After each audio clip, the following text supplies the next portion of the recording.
Hello and good evening for all mankind. Season 3, Episode 5, 7 Minutes of Terror is over.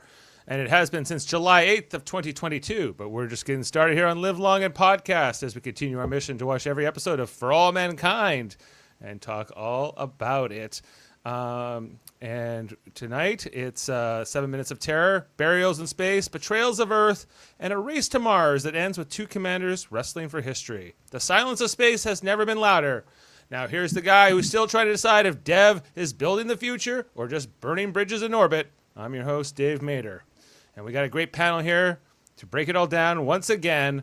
Coming in first, when diplomacy fails and ambition turns deadly, he's the one asking what it means to lead with integrity.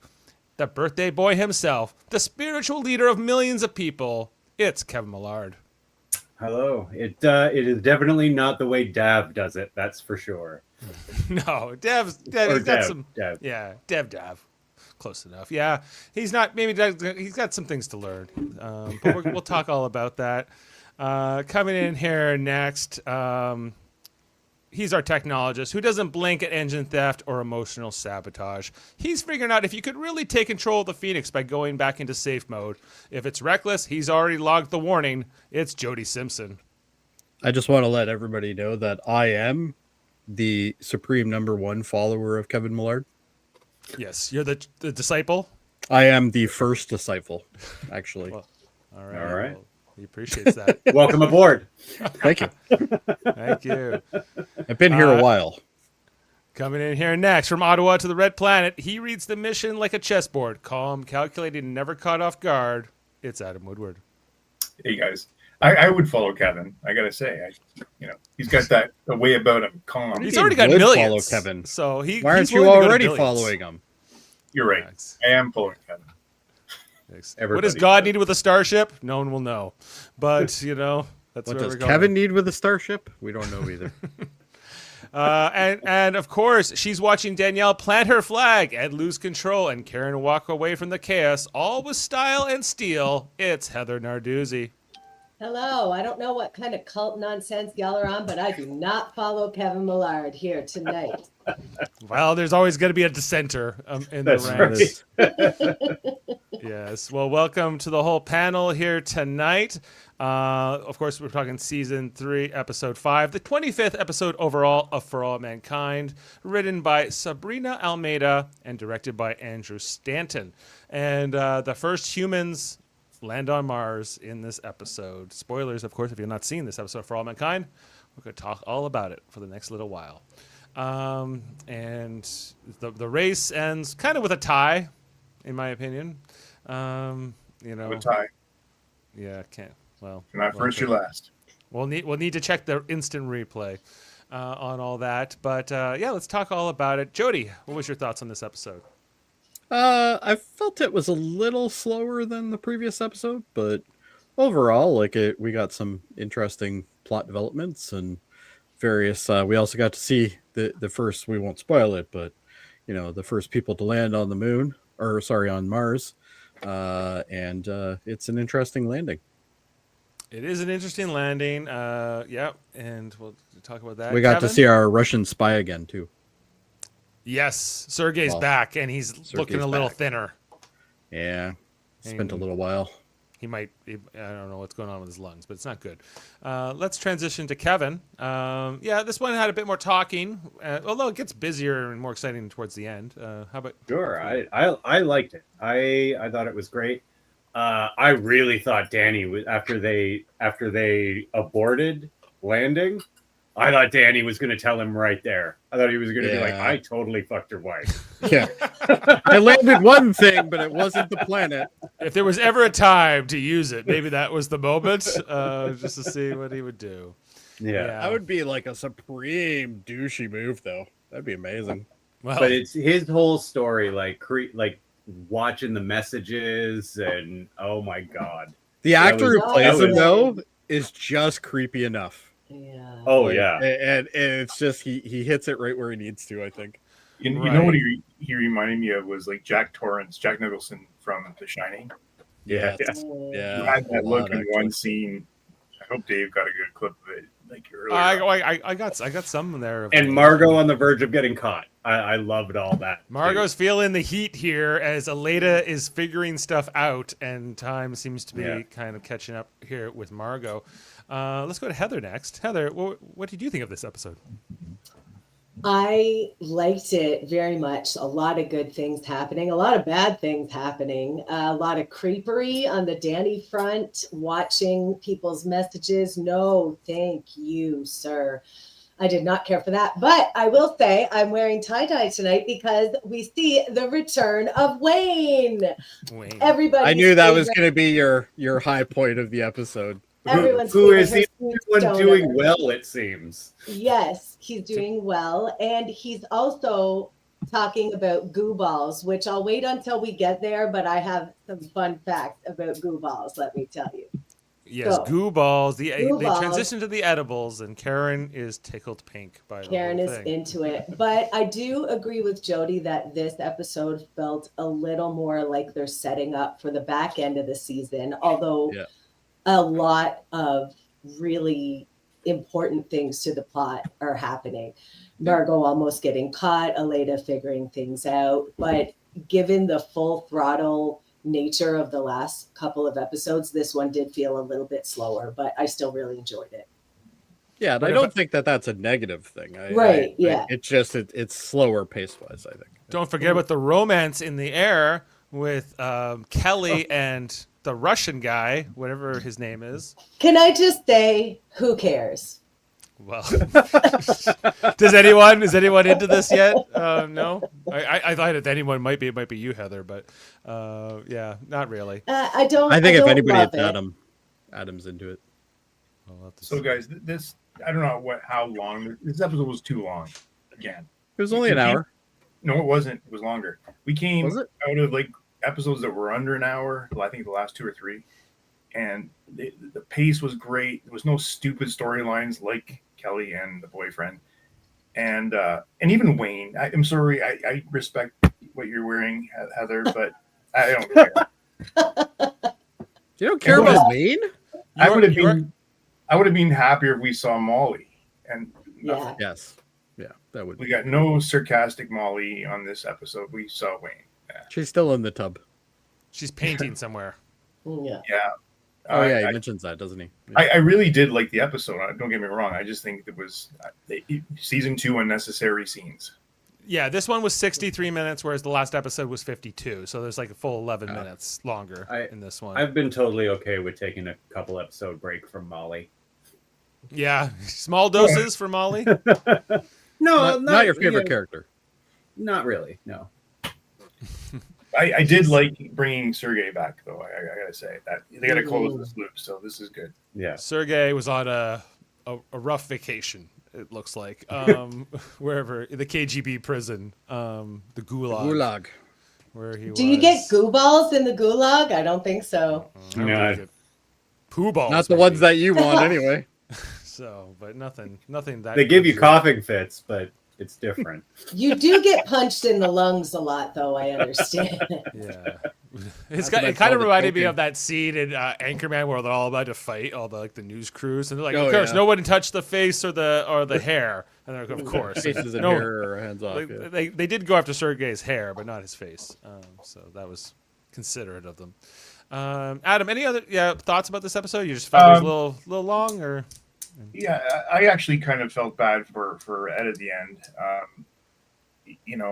He's basically thought he's won the race twice now in 2 episodes, and only to have Daniel steal it right out from under him. It seems like Ed makes the incorrect decision. It seems like they would have made the landing. I don't know. I mean, their little shuttle is pretty small compared to Sojourner, and who knows? He's the guy there, and that's the whole thing. He's, it comes down to he's the commander. He's got. I think Ed is turning into a professional loser. That's what I actually think. Yeah. Could this be sending him into another spin like it was with Apollo 10 or whatever mission that was? Yeah. Well, you see that moment where he decides to abort, right? And, I think it's when he looks at Danny, and I think he thinks about Shane, and I think he decides, I can't do this, right? I can't kill this guy. You know, so it's one thing to risk his own life, but I don't think he's willing to risk Danny's life. Now, if he only knew what was going on with Daddy, he might feel differently. You'd probably leave him there. But we did also find out, though, that both Wayne and Jimmy know. Yes, and Jimmy knows. Yeah, Jimmy knows, and Wayne knows. How does Jimmy know? Oh, he was talking to him on the. Yeah, that was like, first I was trying to message. remember, like, who was this video message for? But then I thought it was his wife at first, but then it's his brother. It's for Jimmy. Yeah. So Jimmy knows and Wayne knows. Wayne knows. Interesting. Wayne won't remember, though. Wayne doesn't remember any conversation 10 minutes after he had it, I'm sure. He's all hopped up on the goo balls. Maybe he did. He's pretty trustworthy. I think that dude is such a professional weed smoker. I don't think he has any problem with real life. It's made him de-age. He looks younger. He looks fantastic. He's supposed to be, what, like 30 years older than when we first met him? Now? Yeah. And you can tell he's older because less. he has his cool hair pulled back in a ponytail. They're just like, you're getting one scene in this episode. We're not going to bother with makeup. Yeah. Yeah. He's not been super busy. Okay, well, we can jump into our screenshots, run through everything we saw. There was kind of a somber beginning to this episode. As it's kind of a funeral scene, as we see, as we knew the Sojourner and the Mars 94 had collided in the previous episode. It was a big thing, and 3 crewmen were killed. 2 of the NASA. Did anybody astronauts. Notice that they still had all the blood and shit all on the side of the ship? Oh, see, I did not quite, but yeah. notice But that. some time has passed here. Mars 94 is now a safe distance away, I guess. And we go to Sojourner, where all the crewmen have gone. We have this porthole open, and there are 3 bodies of those 3 deceased in the previous episode who have a sort of a funeral in space here, as you would at sea. Kind of just casting them off. Can you guys bury them on Mars? Like, they wanted to go there anyway. Anytime there's a funeral in space, I always wish that they play the bagpipes by Scotty, Amazing Grace. I just from Wrath of Khan, I just think it's missing. You just want Scotty to come in with bagpipes. Well, maybe, I don't think it could be Scotty. It could just be playing in the background. What if it was like a Soviet guy on, I don't know what their famous instrument is, but whatever that would be. As they pass them off here. I don't know. Violin's very popular. They always look angry, these guys. Yeah, they're always upset, except for Sergei. He's like the happiest of the Russians. Anyway, so I guess which he shouldn't be. I guess they could have buried them on Mars theoretically. They were going that way anyway, but they decided to. This is naval tradition, right? This is what you do. So when burial is not practical. As we see this now combined crew of cosmonauts and astronauts. And I'm just saying that clearly there's one thing the Russians have won, and that is the uniform space race. I know you guys aren't as big on this, but these NASA uniforms are the worst. Now the Soviet ones are good. They're at least acceptable to me. And that's all I'm going to say. Delivering a package? They're shit. They're all brown. What the fuck? What do you like? The NASA guys talking about? The NASA guys look like they work at like the Home Depot or something, or they're like there isn't even a spot of orange on them, Dave. They look like cater waiters. They do look like cater waiters. Yeah. That's awful. Anyway, the ship brown overalls on the Ruskies. They're NASA they're like the NASA coveralls. They're just purple or maroon. Anyway. They're listening to the whole eulogy here that's being given mostly by Danielle Poole. Go back one picture. I have to agree with you, Dave. Why would they have a button-down shirt that they need to iron? I know, it's ugly. Like, it makes no sense. Do you have to iron wrinkles in space? There's no wrinkles in space. That's no. Right. Anyway, there's that Russian doctor guy who is always shooting daggers. He's the one who called Buddy Defector Dog. Defector Dog. Yes, he's less happy here, and we can hear that over on Phoenix with the Helios crew, they're also listening to this funeral over the comm as they are back at Helios headquarters on Earth. Here's Karen and Dev and Bill, and over at NASA, it's all somber as they're kind of paying their respects. But yeah, Margot's like, this is holding up my mission. Look at her. She's got a grumpy face on. She's ready to move on. Anyway, Well- even our Soviet cosmonaut here, who seems we're still getting to know. This is not the same person we met in season 2, who she shook hands with. This is a new character. Anyway, so he says, as you take your final journey, our hearts go with you in Russian, and then they're cast off into space. The Russian eulogy was better, in my opinion. Yeah, it was not bad. As they go off. Now, I don't think I would mind being buried in space. There's a chance I would be discovered one day by aliens and resurrected like a Kobali. So I could go with it. That could go bad, though. It could go bad. They might not They know could how be to put looking you for back sex together. slaves, Dave. Like, you don't know. It could go great or really bad. We don't know. But You learn nothing from Event Horizon. But I'll be dead anyway, so Well, that's anything might even be worse. better. So anyway, I'm just gonna put that out there. You As end that up is in our Event Horizon, don't. that is our Scary teaser for the episode. As we get our title card, so not kind of a sad beginning as we head into the rest of the episode, and then we have President Wilson giving her her address, her eulogy to the fallen astronauts. As we see that the Soviets have sent over their Russian, what's the Russian space program called? Roscos or something? Roscosmos. Roscosmos. They're coming over here because now that the Soviet and the NASA astronauts have combined, they are basically in this together, and they're going to be joint partners. Although, I think the Americans it's the Americans' ship. It's I think that the Russians are passengers until this engineer starts doing things. right. They're just passengers. They're not part of the crew. Yeah, at this point. And this isn't, but the Soviets are coming over. They got their is giving the flags on the limos as they come in, and you can just see how uncomfortable Margot is going into the scene. Obviously this is the new replacement of Sergei. Her name is Elaine. What's her name? Lenara? Thank you. And she, as she's meeting with Margot in her office, she's like, so, we want to keep doing our mission and we want to use your rovers and all your stuff. And, this is like a wink, wink. You're going to be helping us out like you used to, right? And she's like, hey, I was assured that I was done being your spy. But come on, Margot, how naive are you? How naive are you? You're never out. You're always on the payroll. They have the leverage on you. Lenara is like, well, we're calling it a favor on you. And after a few seconds of contemplation, Margot decides she will help, but on one condition: she wants Sergei released, no questions asked. And Lenara says, "Fine." Basically, I guess they want not release. She wants to only deal with him, right? and for him to be brought wherever he is brought here, but to America. she doesn't really negotiate any free terms for him or anything.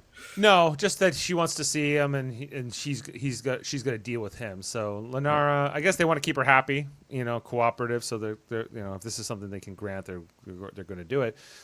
We then head over to Phoenix, where this guy, the one that Danny was giving a hard time in the last episode. That's Caesar Mr. Funnyman with his impressions. It's Mr. He's Impressions. also a very mediocre genius. Danny tricked him easily. That was so obvious. So what was that password again? Maybe that's why they threw that scene in the last episode, just so that we would buy that he'd be intimidated by Danny and would give away the information. Yeah, maybe. So because Ed wants control of his ship again, he doesn't want Dev overriding it from Earth, and so they come up with this plan to basically reset to the last backup, and then they're going to remove the override and everything else. So this IT guy. This totally is not accurate at all, because when you roll back to a previous version of an operating system, you have whatever those quirks were. Well, the previous version of the operating system had the control software, because that's how they got in control of it to begin with, to upgrade the software to begin with. So. I thought in the last episode they had said that there was an update that allowed for this control thing. But to initiate the update, Dev would have already did it anyway, so therefore they have access, right? Yeah. Well, however it works, I can tell you Ed doesn't care. No, Ed doesn't give a shit. Because as Mr. Tech support guy here, he's trying to explain, like, I reset the BIOS to safe mode and da-da-da. He's like, so we have control? He's like, good. All right. And So just so you know, this is exactly how IT people are treated in real life. Yeah. Yep. They're like, is it working again? Does it work? Shut It up and worked get out of my out. sight. I'm not interested in what you have to say. Just tell me if it works or not. Yeah, Exactly. you may go away now. Is kind of, you know. Yeah, you may leave, basically. So yeah, this is that moment here where Ed's just like, thanks, good way to do your It's job. like Anyway. great. I could have unplugged it and plugged it back in again. Which is basically what he explained that he did. That's literally what he said. Yeah. Right. I rolled back something and then I basically turned it off and started it again. For a guy pushing 70, Ed was, he understood more about it than I thought he would, at least according to the dialogue. True. Anyway, but then so Ed's like, good, I need to make a call or make a video message for Dev. Here we go. He's like, Dev, I have control. And this is said Of over my like ship. of my ship. Yeah. And this is to be heard across all of. Can I ask something here? Even if he didn't get control, he's getting the exact same result. Like Dev's making him land. So what's the issue here? I'm a little disappointed, actually, because he says at the end of this message something to the effect of he's going to do the right thing or whatever. I thought he was going to join the other ship. And they were just going to, I thought he was going to turn around. But he just went on to Mars. Well, why get control of your ship then if you're just going to... I think if there's another he's already situation... going there.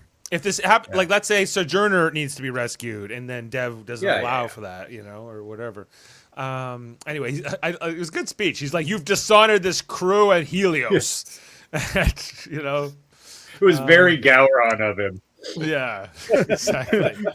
You brought dishonor to the house of Helios. This I do not forgive or forget. Oh, forget. He needed You more can kind of eyeballs. see Bill and Karen agree with what Ed is saying, at least in principle, but from their facial And that's what the worst expressions. thing about this episode is that it made me like Karen.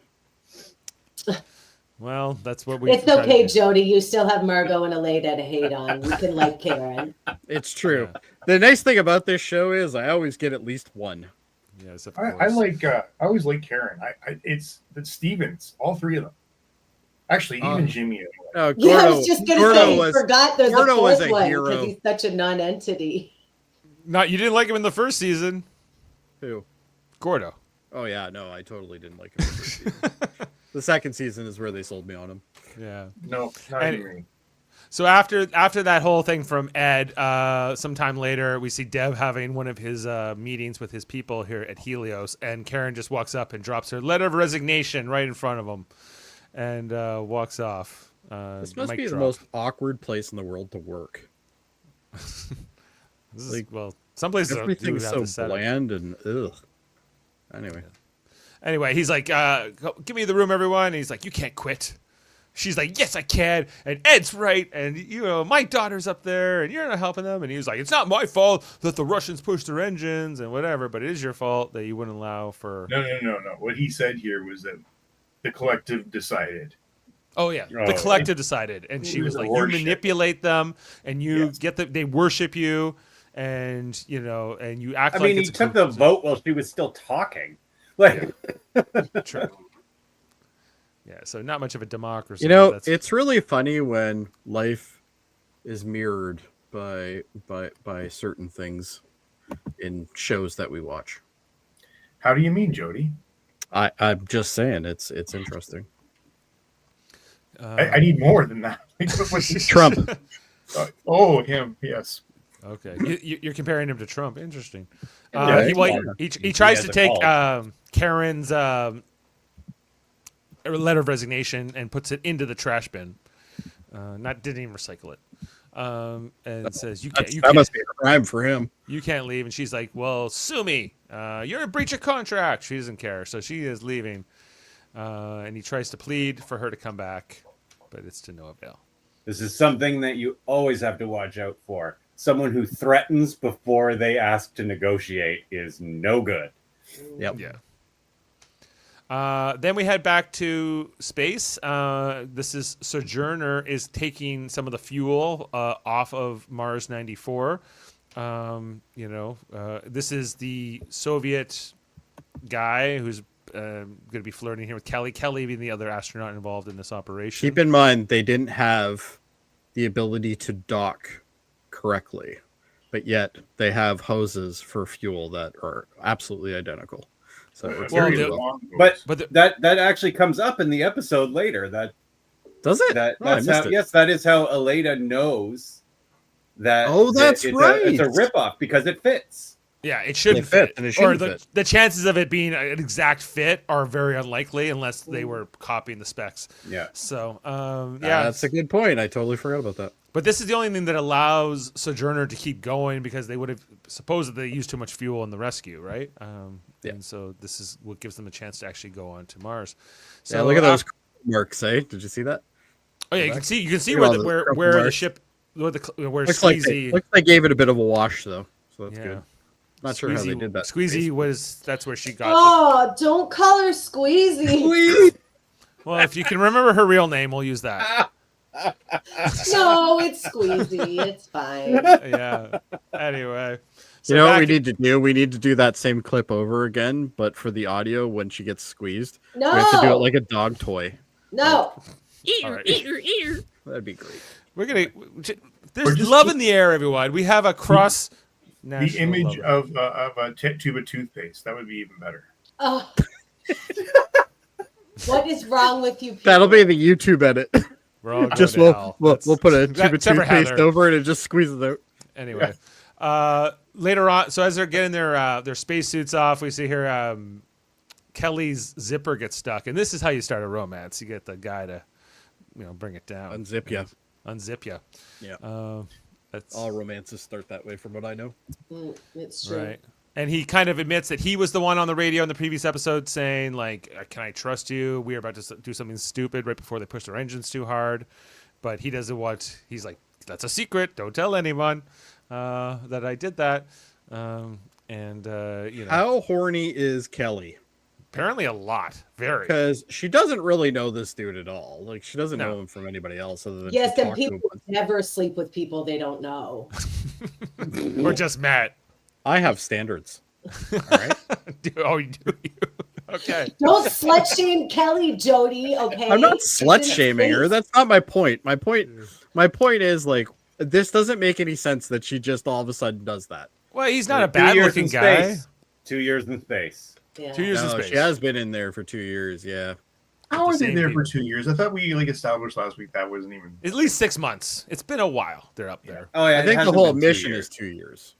Yeah. Anyway, so she's a little. It's been she's- long enough that she's like, "Oh, my spacesuit is stuck. Help me, Russian." Mhm. Which is exactly how that scene went, right? Exactly. much. Pretty Mhm. much. That was kind of the Bang on Kelly impression. Up on the I couldn't tell the command difference. deck of Sojourner, we have Danielle Poole, who's getting her like video messages from home, and one is from her stepson, who he's saying he misses her, which seems to warm her, and Okay, that, here's another 30 seconds they didn't need. Right here. Let's move on. there was something he said that meant something. I'm just trying to remember. It doesn't matter because now I know they're going to kill her off. Oh, it was about like what's in the past is in the past. Worry about what's come next, and and look forward instead of that kind of thing. It was kind of like the idea. It's good advice. Him reciting advice his father gave to him. her But now I husband. feel like they've put this scene in. I now feel like they're going to try to kill her off now. Anyway, end of transmission. That was So- a great reaction. So I know as Danielle's heading into this next phase, it's really coming down to is she going to go for it? Is she going to try to land that ship, or is she going to abort? Like that's kind of what the end of this episode is all about. Then we go back to Earth. Who's looking at those specifications of those the fuel tanks and everything else over on Mars 94? It's Aleda, who Jeff's is favorite character. she's putting together the she's connecting the dots, if you will. Hey, she matters now. She's fine now. Yeah, she has. She matters She's now. doing things that This does matter. She's figuring out basically that the Soviets' nuclear reactor was stolen from NASA, and it very much was because Margot gave it to them, under coercion. The figures, the math matches exactly. She's even using this little ruler thing. Is that something that was given to her? It's called The caliper. So how? Listen, guys. I'm not an engineer, but how do you measure anything on a screen? You don't. Well, you can, but you have to know what the measurement of something is. You have to have a scale. So something there has to be a standard for her to be able to figure that out, right? I bought whatever she was doing. I was like, yeah, sure. The measurements, the calculations. She had a calculator, everyone. She was multiplying stuff on the calculator. It's scientific. I'm guessing she's It's a scientific calculator, so obviously she's doing science. Obviously, she knows formulas I don't, and she's getting the same number on 2 pieces of paper. So so obvious. Bingo. Science. Nailed there it. You go. So she's feeling like they stole my design, her patent, her design. So down in Mission Control, we got Lenara here from the Roscosmos, but then Leda comes up. What exactly is she doing? I'm guessing she's monitoring her stuff. Because they're treating this like a joint mission now, right? I know, but there can only be one flight. Well, I don't think she's the director. So I guess she's there to represent the interests of the cosmonauts, but I don't know. I think it's this is one time I'll agree. The Americans are doing them a favor. Huge one. Right, but the Russians have control of the top official at NASA.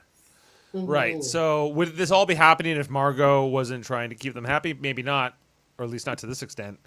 Anyway, well, Margot could have kicked her out of her office, But I think that they're also kind of doing this. I think that the president, President Wilson and Gorbachev, are kind of agreeing to, treat this like a joint mission moving forward. Is kind of a.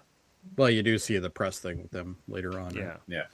So anyway, so Aleda comes up to Margot and says they ripped off my design, they stole my design, and she does whisper it, but then Margot goes, "Keep your voice down," and pulls her off to the side. So, well, I mean, they're in the middle of mission control here, and Margot knows she's guilty, so yes, there's no volume that would have been appropriate to discuss this in the middle of mission control. Margot knows this. Okay. Yeah, good point. Yeah. So, but Aleda is just okay, fine. So she's showing her the calculation. She's showing them the numbers, the chances of this being whatever. But Margot says, this doesn't matter. This isn't what your mission is. Don't worry about it. And just go back to work. We got more bigger things to worry about. Margot's basically like South Park Saddam Hussein here. Like, hey, guy, don't worry about it. But just it's fine, guy. We got it, guy. No problem. It's fine, guy. Right. Where if Margot, any other one in Margot's position would probably take this more seriously, but I think Margot makes a mistake here. I think if she came clean to Aleda would drop it. Maybe. But anyway, so that's Aleda's kind of a busybody, though. Yeah, but she's very loyal to Margot. She is loyal to Margot. I also think that Margot made a mistake by not making a bigger deal out of it right now, because if she weren't complicit in it, she would be freaking out, I think. Yeah, I agree. I think so too. True. Even if it was Werner. Mm-hmm. So or any of that, but yeah. So Aleda's feeling a little deflated here, going, "What the hell? That conversation should have gone differently than it did," and so she's kind of left thinking. We then head back to Sojourner, which is now departing away from Mars 94. Still has the marks on it. Still has the marks on it, of course. And you can see like Mars 94 is actually a fairly bigger ship than Sojourner. Yeah. Sojourner being the smallest of the three. Anyway, but they're on their way. I love when they start their burn. It looks so cool. Like you've all said, with the no noise and everything, they just flash on. There's no fire coming out of the back. Really, it looks really cool. Yeah. Mm-hmm. And you can even see like them getting that kind of gravity push as they're as they're accelerating there, and they're feeling that force on them, as they're going along here. Yeah, see, that's where they're jetted forward, and eventually they go to solar sails and put those out there. We get to know this Russian commander a little bit more, and see he's pushing for his interests. He wants his nuclear engineer to help run the nuclear engines of this ship because I couldn't help but think about like Star Trek Voyager and how the Starfleet and Maquis officers have to come together and they have different skills, so therefore it does make sense for this guy to be running the nuclear engines because he's the only nuclear engine present. I think that their person was killed previously who had this expertise. So Danielle agrees, but and what they were going to get, she was going to get that other guy to help, but then they go, hey, Kelly, you speak better Russian, so you're in charge of taking care of Russian pretty boy. But that was the Russian commander's idea. I wonder what's up with that. I think he just wants Kelly. I just took it as he wants, I don't know, he wants his crew to have more agency. That's why he wants his guy to do it. But what did he request Kelly? Yeah. Because it wouldn't make more sense for like the Russian defector guy. Well, he requested her because she speaks more Russian. Not the Russian defector guy. They've disavowed defector dog. They don't. Yeah, want defector dog. No way. Defector dog, but he's bilingual. I can tell you that. Anyway, so Kelly is off to do that. I like her sweater much more than her normal uniform, by the way. What? Yes. It's just clothes. Jesus Christ. Sorry. Like, Anyway, back on Earth, we got Karen making a video message for Ed on her little Apple tablet device with the camera on Newton. She's kind of, giving the news to Ed that she quit Helios, and she's proud of his little speech and taking control of the ship again. And back on the Phoenix, who's watching the message? Ed. But who's watching Ed watch the message? Danny. Oh, creepy Stevens. Oh, creepy Stevens with a bag of chips and a cup. As you know, Ed's watching the video message with the headphones on. Danny can't hear it, but I guess just getting more and more jealous and more unhinged. Work and no play makes Jack a dull boy. Indeed. Oh yeah, yes, I can see it now. Like young Jack Nicholson being a creep too. Oh yeah, this guy this actor I completely believe could like star in the remake of The Shining. Anyway, sometime later we then see Danny goes and meets up with that IT guy that he was intimidating last episode. He's like, so how'd you get those computers back online? And it gets him to explain it to him all. He's like, and what's the password? Rainbow. Okay, thanks. You're the smartest. Yeah, just totally ends the conversation out also after getting the password. Like, and this guy doesn't think anything is up? No. Jody, isn't there protocols where you'd be changing passwords regularly anyway? Oh, yeah, for sure. But, well, on this, I would imagine they would have some sort This of... is 1994. Let's remember. It was the 90s. They didn't know. Oh, they knew. Of course they knew. The password is now Rainbow 1. And it's Instead of password. That's probably a lot more It's got a accurate, capital but, yeah. and it's no sequential numbers. Yeah. Danny's so proud of himself. He got the password. So he heads This back to IT his... guy is absolutely terrible, by the way. Oh, yeah. Yeah, he's And bad. You also see as Danny heads back to his cabin to like basically hack the email. You can see that he's got the picture of his daughter. I think it's his daughter and his wife. It's not there. hacking if you have the password. No, right. It's true. It's logging in. But Danny left his newborn and his wife on Earth. So That's because he doesn't care about them at all. I know, but they still had a kid, and like I don't know, and here he is obsessing over Karen on the. Oh, it's so bad. Danny is not well. I think we can all agree. Having kids don't make you a father. Yeah. It's that simple. Yeah. Anyway, he's got the admin and the rainbow password. Oh my There we god, go. he even has the admin and it was Rainbow. Give me a break. Come on. That IT guy. At should least be it wasn't fired. admin or admin password. Probably admin password. Yeah. Exactly. Checking the D mail here. Looking for. I think that guy's name is Nick. I think that's his name. Yeah. Corrado. Anyway, it looks at. Who's got Ed? Who does Ed have messages from? He's even got one from Kelly there, external. But but that's not what Danny's here for. He's here for the Karen Baldwin messages, which he watches. We see pretty much what we already knew Karen said. Hey, what was the time index on that one? The time index 119 and 313 here. Interesting. 313. I think that's the length, right? Yeah. Yeah. And Yeah, it says if you look and at- it says it came from 36 minutes ago. So this is not long after he saw Ed watching it in the mess hall. No.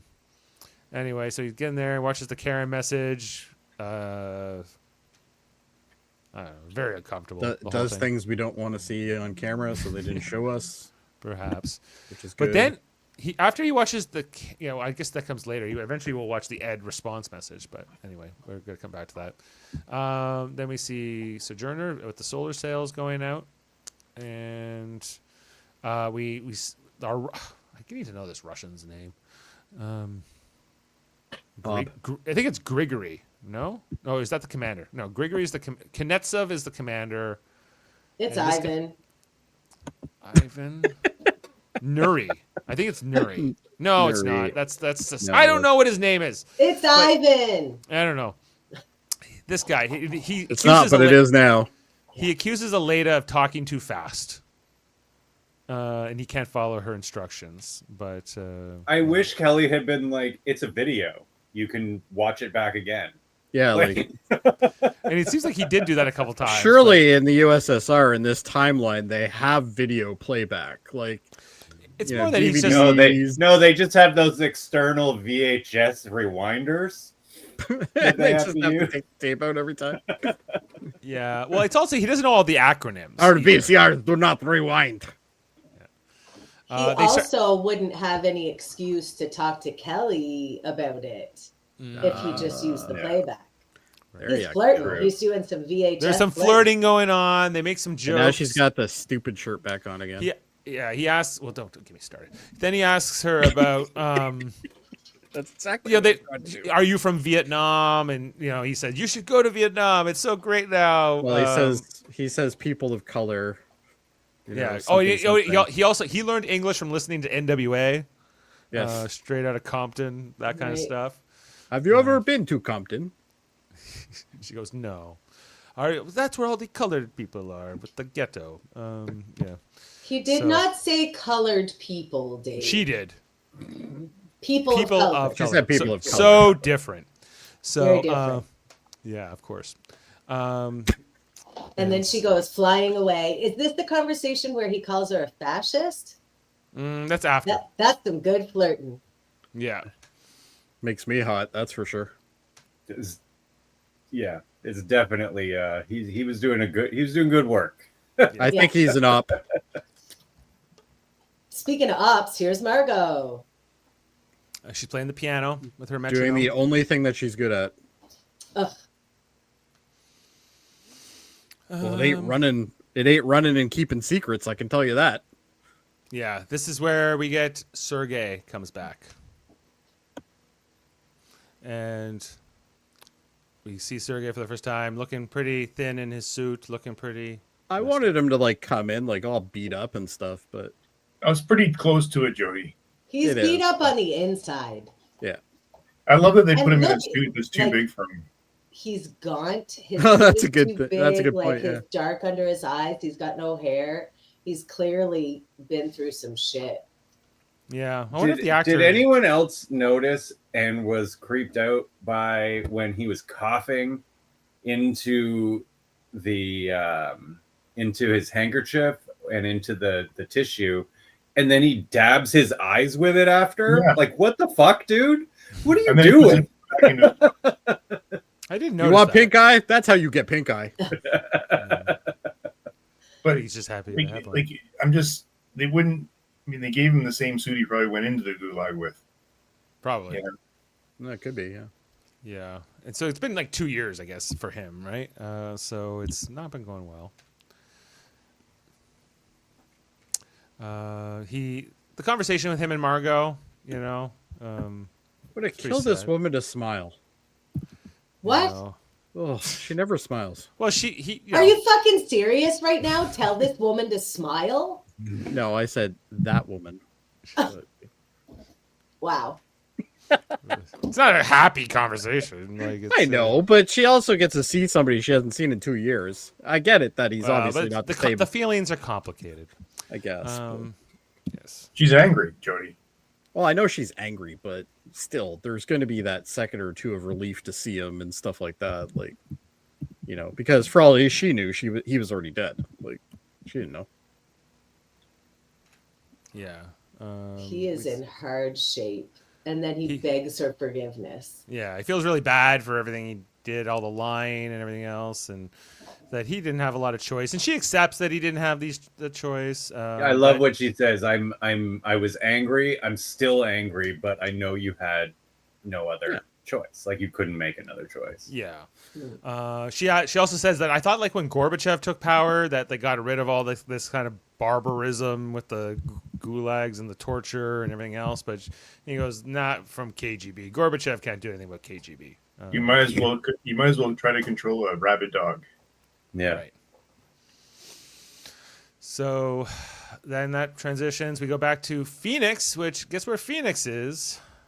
Mars. And they have made they're starting their approach as they have made it there 3 days ahead of Sojourner, which Dev is pretty happy about back on Earth, and so are the crew of Phoenix initially. But just as they're getting excited, this guy poo-poos everything. This fucking guy. This fucking guy's saying, the weather, he's like the weatherman, I guess. He's just like, oh, it's not looking good down there. A lot of clouds. Now, this doesn't make a lot. I get visibility, but like, Mars has an incredibly thin atmosphere. Like, it's not windy on Mars but anything like that. Well, it is windy on Mars. But like for us, it would feel like nothing. Like, you know what I mean? I don't think that's true. I'm going Why to check it for fun facts. For sure. Okay. Yeah. No, there is an atmosphere and it can get windy. But it would be like, compared to what we're used to, it's negligible. It's like, it's Oh, you don't need that much to kick up a lot of dust. huh? Hold that thought. We're going to talk about that, but that's All right. that's not really true. Okay. Anyway, so then we see Danny is then recording his message later. We find out that this is one for his brother, where he's admitting the stuff about Karen, and then he's talking about Ed and how Ed is oblivious. Ed just looks at him with this big dumb smile, but really, anytime Ed calls him son or anything like that, Danny hates it. And How is Jimmy going to get this message? how is he what? How's he going to get this message? Female. But the guy looks like he lives like in an alley somewhere. Like, You get we saw email in him- an alley. It's fine. I guess, but I just got the impression when we saw him at like the at the protests and stuff, like he's kind of just a wanderer now. Like he doesn't really live anywhere. But I guess maybe that was just me. I don't know. But you could say that Danny's in a dark place where the Literally. symbolism, literally. Oh, he batshit crazy. Anyway, then Sojourner catches up to arrives here at Mars, or as they're approaching Mars. We get this second conversation with Kelly and Mr. Ivan. I never noticed that before. The computer is a ThinkPad, but they've removed the branding that's usually in the bottom right-hand corner. Yeah, Yeah. you can see where they took You the can see where it would be. But it's I clearly a recognize thing. that computer right away. Yeah, I didn't notice it. Well, that and the red The think nipple. point. I had one of Yes, those. me too. Yeah. I did as well. Yeah, I never noticed that till just now. Right. This is probably where he calls her a fascist. Yeah. And He says, "I never called you stupid, but you are a fascist." The dude knows how to put on the charm, that's for sure. Whatever. Yeah. Yeah. And she was like, I read history books, mister. I know Women what's love up. to be insulted, obviously. Yeah. What? No, that's a joke. Come on. Jody, Heather? you are full of hot takes tonight. I know. He calls her a beautiful fascist, which Oh, well, that's better. too bad she's wearing a bad golf shirt thing. Anyway, so Looks like she's about to volunteer at a day camp. She looks No like she's a cute camp clothing counselor. That's what they look fascism. like. Camp counselor. Camp shirts. counselor. Yeah, you're right. Yeah. But they get the big news here. Helios hasn't been able to land on Mars because of the storm or whatever. So the race is still on. They have a chance here to be the first people on Mars. And the cosmonauts and the astronauts are excited. And so excited, Kelly starts smooching it up here with Mr. Russian. I might as well. Whether he's into it or not, he is now. They don't have So- anything important to do to get ready to land on Mars or anything. Yes. Might as well make haste with Fraternization it. with the enemy. Then Whatever. Gordo and Tracy did this before they saved everybody on the moon. Yeah. True. True. They're like, shit's overheating. We might as well bang. Yeah. No, I didn't know I that, actually heard that before that. Yeah. Okay. We get the scene here with Karen and our good friend Wayne Cobb, who is making showing how to make edibles with a cast iron skillet and some ground up weed and I guess this is Karen's house, I think. Or, Yeah, it's right? Karen's house. Yeah. Yeah. Because she says, like, oh, I never really took the time to appreciate this. We get our 90s Wayne, which is pretty much very much like the 80s. Well, I guess the Reminds me longer hair. of, what's that guy's name? The guy who played Al on Home Improvement. Oh, Al Richard- Borland? Yeah, I Yeah, guess a little bit Richard like Kind Al. or whatever his name is. Richard Kern. Kern, that's it. Yeah. Yeah, exactly. So I would like to talk about Wayne in this scene. Somebody on the writing staff is a fish fan because Oh, yeah. Wayne is definitely a fish fan. Goo balls were so hot on Fish Lot in the 90s. Okay. So I cracked up when I saw this and he starts talking about goo balls and he's making them and teaching Karen how to make them because they were like people were on Fish Lot making their own homemade goo balls and selling them and people were getting super high and grooving out to fish. So Wayne is a fish fan. Someone on the staff is a fish fan. I love fish. Good job, goo balls. I think someone is wearing a fish t-shirt in this episode somewhere. I can't remember who, but I think I remember seeing a fish t-shirt. Yes, Yeah. really? Yeah. What's that? I bet you it's one of Dev's team. Yeah. I think that maybe, makes yeah. sense. So are the goo balls just butter? That's what it looks they like to shouldn't me. be. Like, I couldn't. So goo balls are like you make the butter with weed and then you make like basically Rice Krispie treats or something like that you Yeah. can like roll that you can wad up and eat as an edible, right? But this truly does just look like melon balled scoops of butter. It Yeah. sure does. Wayne, you got to work on your presentation or no wooks are going to buy your shit on Shakedown, bro. Maybe This it's is like ice cream or something. Right. Ice cream weed. Sounds Okay. good to me. Karen loves it anyway. Karen says they taste good, so she's all for it. Well, and butter so is delicious. I don't wait the 20 minutes. Handfuls of And, butter. I'm not sure this is the best way to ingest it, but yeah. Karen says, yes, it is. Yes, it is. So anyway, they had this conversation about her quitting Helios, and he talks about the whole protagonist syndrome and being the main character of your movie, and da da da. And she says, "Well, what is your story? You know, who are you, Karen? You know, and what do you want to do?" And he's got a piercing up there too. And she says first, The Graduate. The Graduate. She Yeah. also talks about she even it's a long scene. She even talks about like when she found out Tracy was becoming like an astronaut candidate, and how she was mad, not because she wanted to go to space instead of her, but because what was her reasoning? It was kind of like that Tracy was changing her life, and she wasn't. She wasn't. Yeah. Yeah. And I'm so glad that they circled back to that because we discussed that on this podcast that like, why was Karen mad about that? She certainly doesn't want to do it herself, but because Tracy was going out there and changing her life and getting it. And Karen was not. She was kind of floundering, you know? So I thought this was a great scene for her. I thought it was funny though when she was because when he said, "Well, why didn't you do it?" I hate space. Yeah. And Wayne's like, me And too. he's like, me too. Yeah. They're quite happy where they are, but yeah. And which They're about to blast off into space in 20 minutes with these goo balls. Exactly. I love that Karen hates space, but then started a space hotel. Like, it's what you do. Yeah, and works for a space company, Helios. And owned a space bar, the Outpost. True. Yeah. All these things. She's definitely profited from space. Yeah, but doesn't want to go or be part of it. But it was a good conversation here, and then She's been in space. She's been in space. She's been in orbit twice. Yeah. Mm. She starts looking at the sparkling on the water, and this is when we know that the weed's kicking in. She's like, "This is fun," which transitions us to the video message she sends to Ed after this, where she's like, got the giddies here. I love this. I thought that was so cute. You're in space. You're like going to Mars, Ed. You're like, wow. But who's watching? Not Ed. It's Nope. Danny. Yeah. No. Who I don't know if he approves of the weed. I can't tell, but it doesn't look like it. he does not. He does not. And then not only does he watch 10 that light message, beers, no problem. he watches Ed's response, like his message back, where Ed's like, "What are you doing? You're crazy,"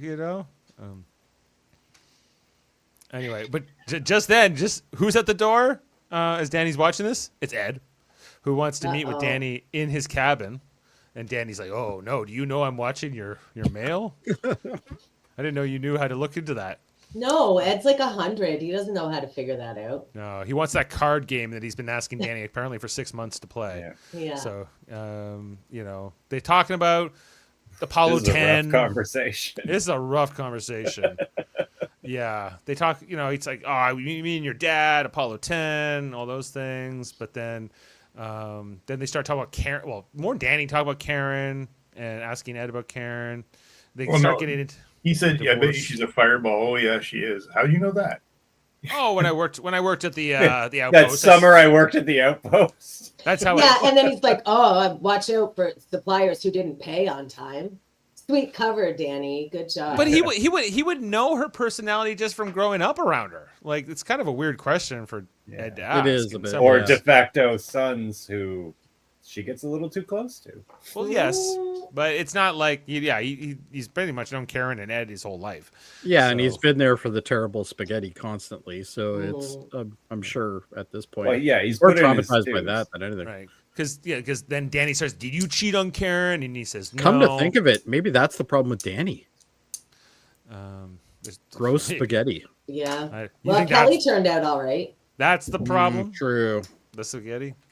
We'll see. maybe She's the still a fairly new character. She's making out with the Russians. She's doing fine. Yeah. Yeah. Anyway, so she or Ed's like this, he admits that Karen cheated on him, and Danny's like, did you ever find out who it was? And he says, "No." "What if you did find out who it was? If I found out who it was, that man would be a stain on the floor or something, like along those lines. Like he would not be too forgiving." But Danny's like, "Okay, great talk. Thanks." yeah. Yikes. Pretty much. Anyway, so then 3 days later, as Helios and Phoenix have been just doing orbits around, waiting for their chance to go. As Sojourner has, they're now in orbit as well, and they're preparing for they're entering orbit, I guess, at this point. We see all the Russians over there here back in NASA control as they're looking at the storm. When are those clouds going to clear up? Do you remember watching launches in the 80s, like when they're doing the shuttle program? And you'd always like, is there a storm over the Cape? They wouldn't even launch. I watched one and it wasn't a good one. I haven't really seen too many, actually. I guess it was the early days. Because Bill Clinton ruined it, and he took all the funding away. Thanks, Bill Clinton. So, Adam, when they said, "Is there a storm at the Cape?" they wouldn't launch at all if there was bad weather. I think we lost him. Adam? He's thinking. He's Thinking really hard. Somebody unplug him and plug him back in. Question. I didn't hear the There we question. Sorry. I said, What was the question? you said that they would be talking about whether it was cloudy at the Cape, or so would they not launch at all if there was bad weather? No, it was like a big deal because, okay, when the shuttle program started, everybody watched it. It was like, okay, we got to be home in time to watch the launch. and the cat's like knocking everything off the table here. But so the weather mattered. They wouldn't launch in clouds or anything like that. Yeah. Goodness. Anyway, just as they're getting ready for the whole descent down to Mars. Who shows up?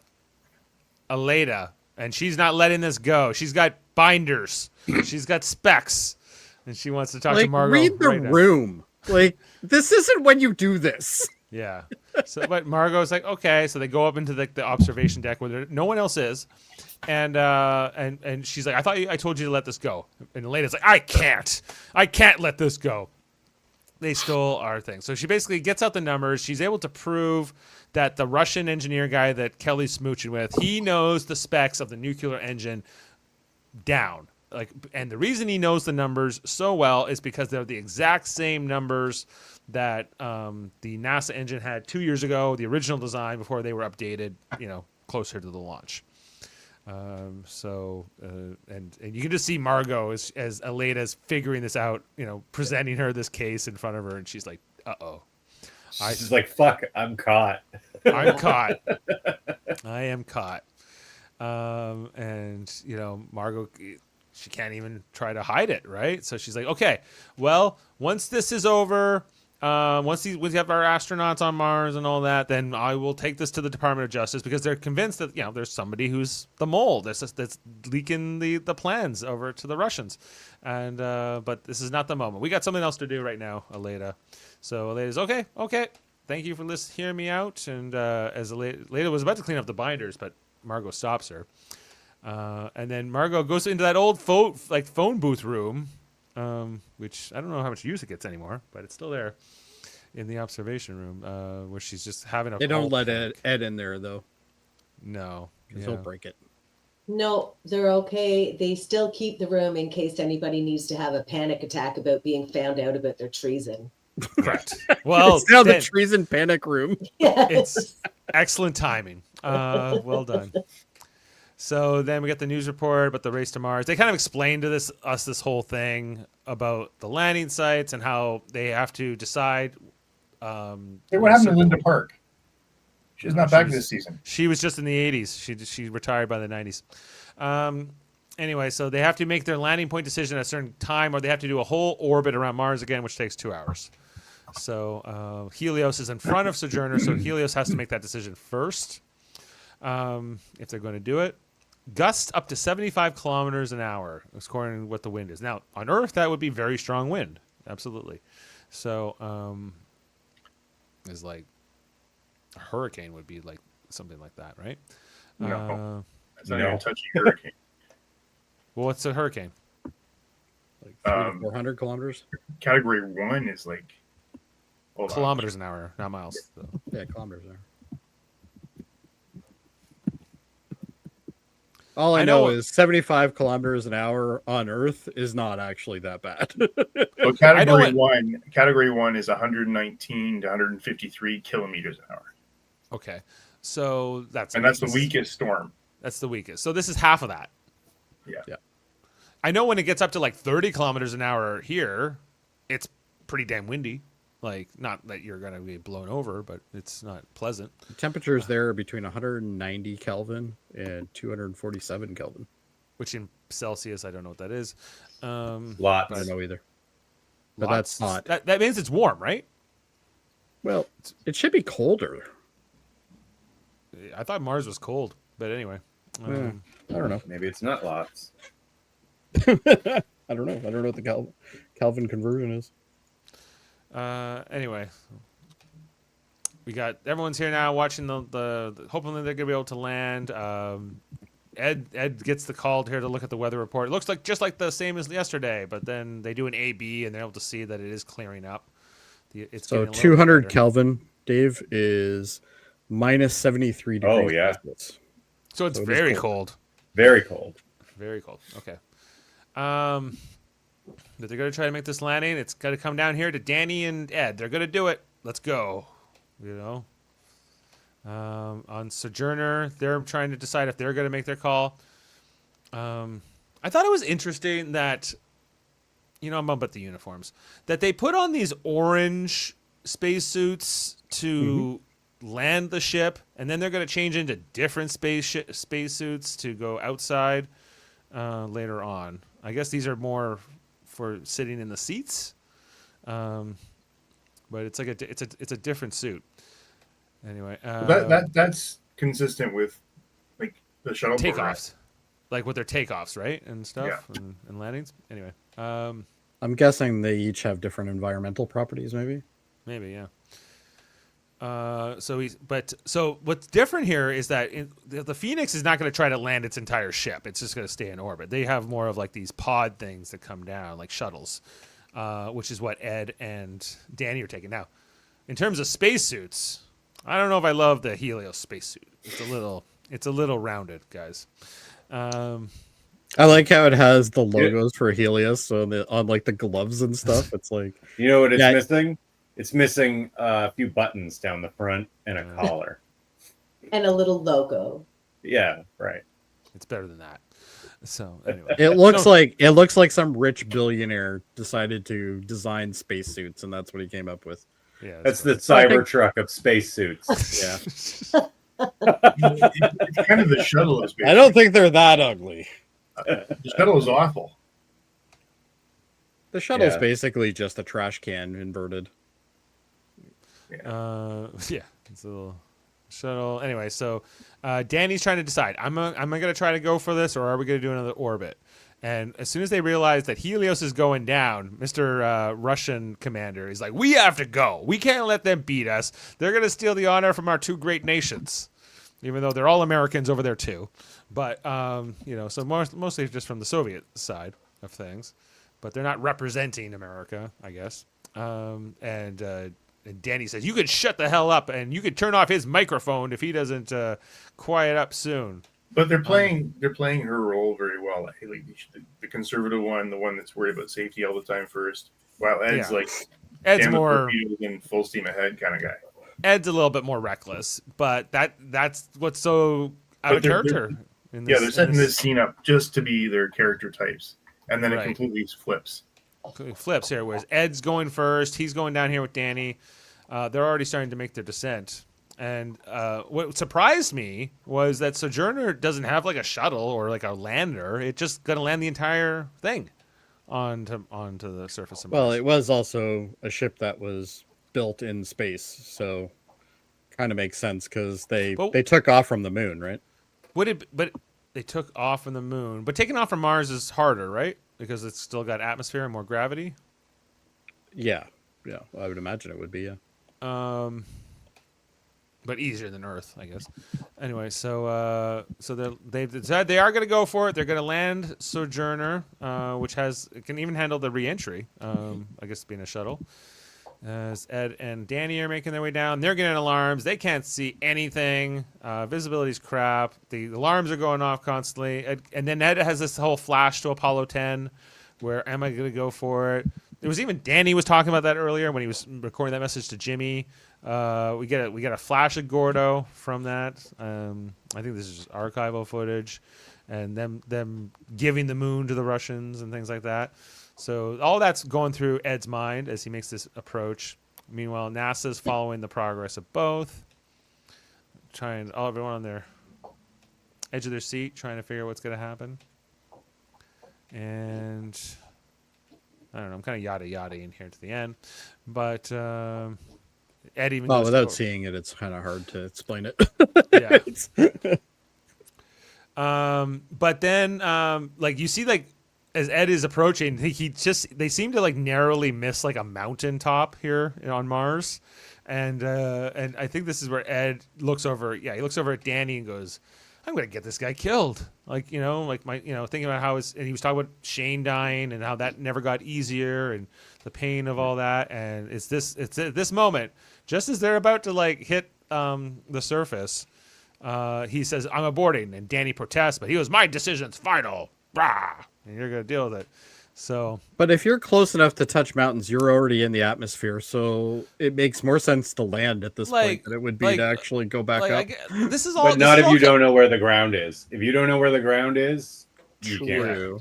You don't. Yeah. Well, you'll eventually find it. And you can see how close they were. You can see how they were very close to the ground, but they didn't know that, right? So, I think any pilot would probably abort in this situation or not even try this. You know, this is like trying to land a helicopter in a complete fog. But I guess they're also there coming. has to be an altimeter on this thing. Like, This is also coming down failed. to the Failed. technicality of who is going to be the first human to have a foot on Mars. But technically, Ed and Danny were already the first people on Mars because they entered the atmosphere first. They weren't on Mars. But No. you're not on Earth when you're in a plane. No. No, you're in a plane. You're still on the planet. You're not on the planet. you're part Actually, of, you're off the planet. you're off the planet technically. Yeah. If you jump up in the air, you are off the planet. Yes. But when you land, you're back on the planet. So I'm not on Earth when You're I an jump up in the air. astronaut, Dave. I guess so. By these definitions. If Dave Harry is, we're all astronauts. Anyway, I think this is all semantics. But anyway, No, it's not actually. yeah. It really matters. The difference is if you're on a plane, are you on Earth? Technically, no, you're not on Earth. But Not you're on technically, Earth. but you are. In this case, because they're racing to be the first humans to set foot on Mars, being in the atmosphere in orbit does not count as being on Mars. Counts to me. So, Well, that's the only Okay. thing Let's that just talk matters. about this for a second. So you're the first ones to be in the atmosphere. Big deal. I think they're the first people to Mars. They're I actually not. do think that is But kind they of a haven't big made it deal. to Mars yet. They're in Mars. No, they're in Mars. Well, guess what? Sojourner When landed. I'm parked outside of your house, I'm not in your house. I'm outside of your house. You're at my house. Close enough. I say Not close at your enough. house. He You parks can at all, your you can house all and not argue with me plane. all you want. I will fight you to the end. So anyway, Sojourner made it first. Everyone else agrees with you. So they're all celebrating. They got 8 Because we're all souls. right. Yeah, it's weird. You think so. But I know I am right. So anyway, they even get the flags out. They even give these KGB guys little Soviet flags to He's like, what do I do with this? Do I stab somebody in face with it? And just Where do I then, in the midst of the celebration, we get Sergey and Margot here, and Margot whispers to Sergey, "I am going to get your family and you out of there. That's my new mission. I'm saving you." Yeah, And, because you haven't done enough harm. and he's choked up by the whole thing, or maybe that was the torture. No, of the he's KGB. choked up by all the KGB punches to his lungs. The stabby from the little flags. Uh-oh. Anyway, so they're all celebrating. Dev, not so much. Mm-mm. He's not too happy by this whole thing. Pissed off at Ed being the first have to guy buy a in the company. atmosphere, but not on Mars.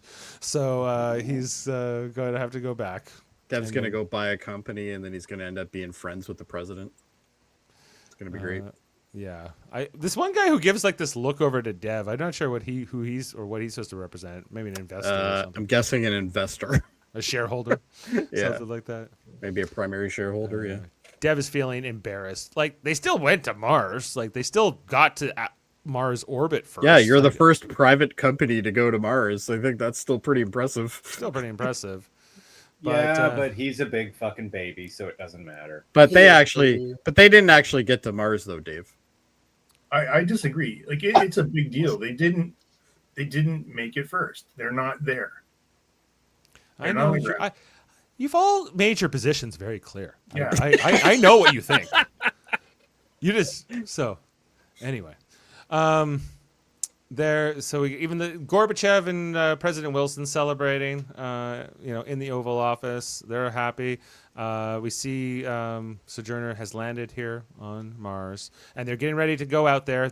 As I mentioned, they put on these other spacesuits from when they landed on, and the Soviet commander here, Kuznetsov, he's like, I'm going outside. See you later. And then he's like, hey, This the deal guy's was a fucking prick, this guy. Yeah, she's like, the deal was I get to be the first person on Mars. And he was like, I remember no such deal. Bye. And then she's like, you stop right there.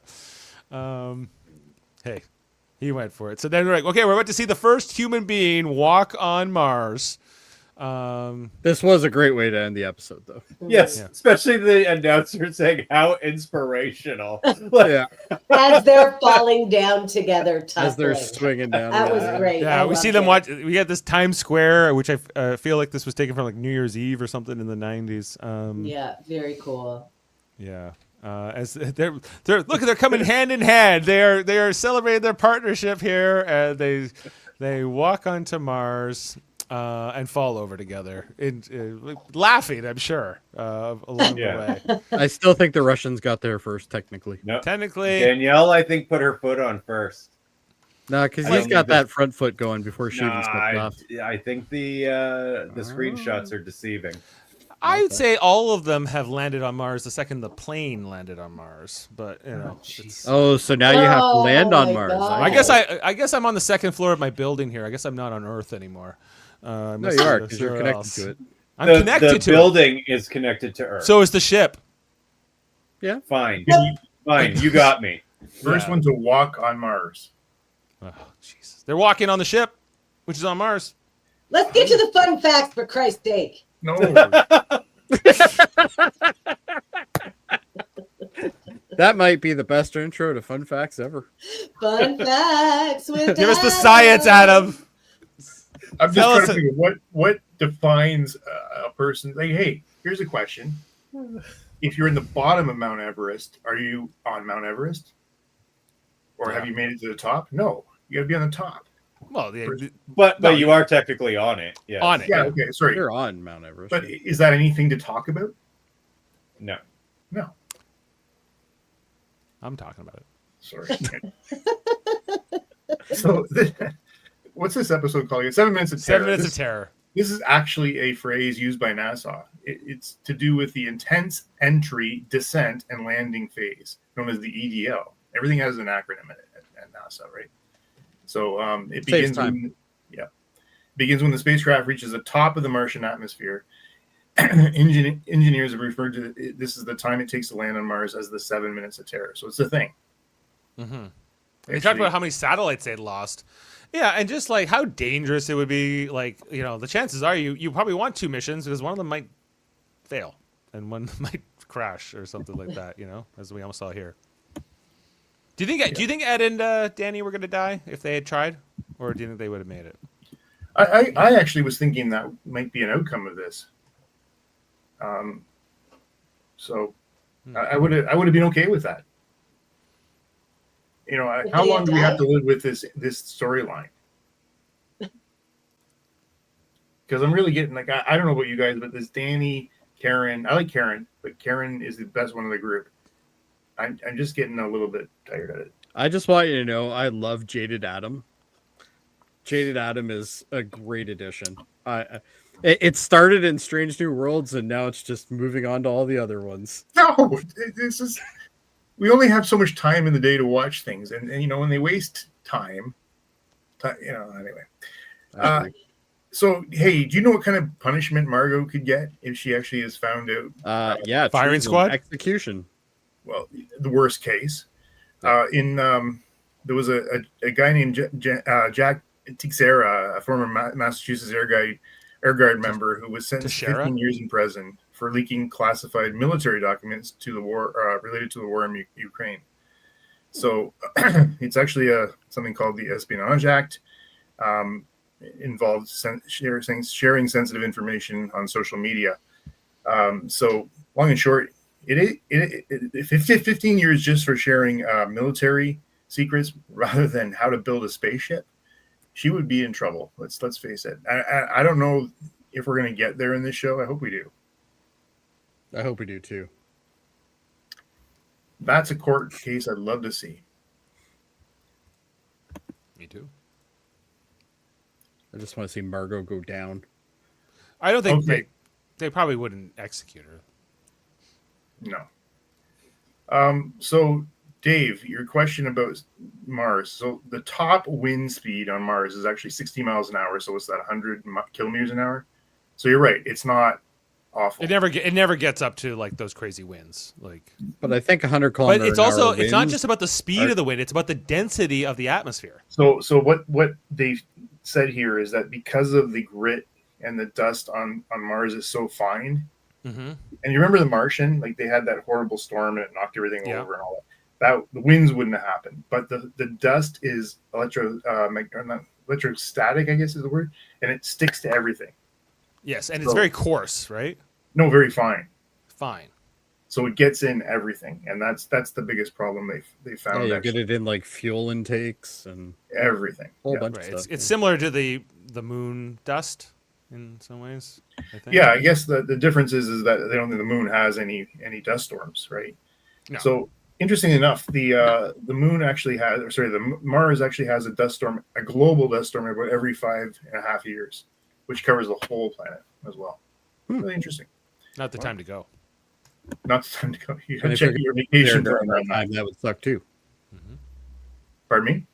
I said when you're going to be there during that storm, that would really suck. Yeah. So duration and visibility. Local regional dust storms can last for weeks, while global storms can persist for several months. Okay, and they would be hazardous to any person present. You're saying. I don't think. I mean, it's not going to kill you, but it's going to cause a lot of issues with your equipment. That's what it sounds. The visibility is the visibility, right? So Well, you also have to deal with the fact that when you have wind, you have course correction and stuff that has to happen constantly compared to a place where there's no atmosphere, where you don't have to worry about that, right? So it's like that landing craft that Ed's in, I think would have probably the hardest time to land because of the fact of its sheer smallness and ability, and obviously not very aerodynamic either. So I'm not sure what would go there.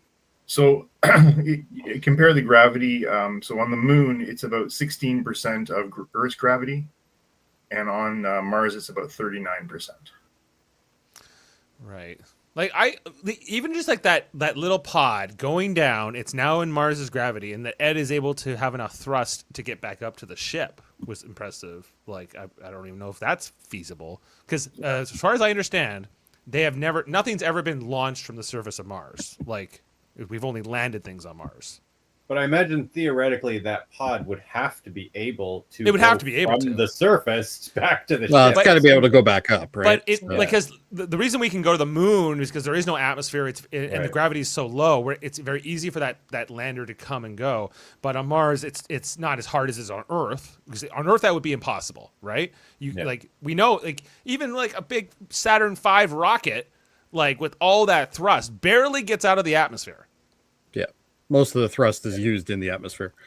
Yeah, But regardless, if you're coming down fast, you're still going to smack in pretty hard. So I mean, that's right. You got to it's not even just like you have to also like reverse your momentum that you already have. Mars has the little helicopter probe right now there, and it can go up and down without problem. So right. I'm guessing with the jets, I would imagine they would have. I think they wouldn't be able to re-land without refueling at this point, because they Well, would it have depends. burned Maybe they all have a their stuff nuclear out. powered for all I know. But it's It could be. a nuclear reactor in that small of a thing would be kind of weird. But And I'll leave it with this. As long as they brought the duct tape.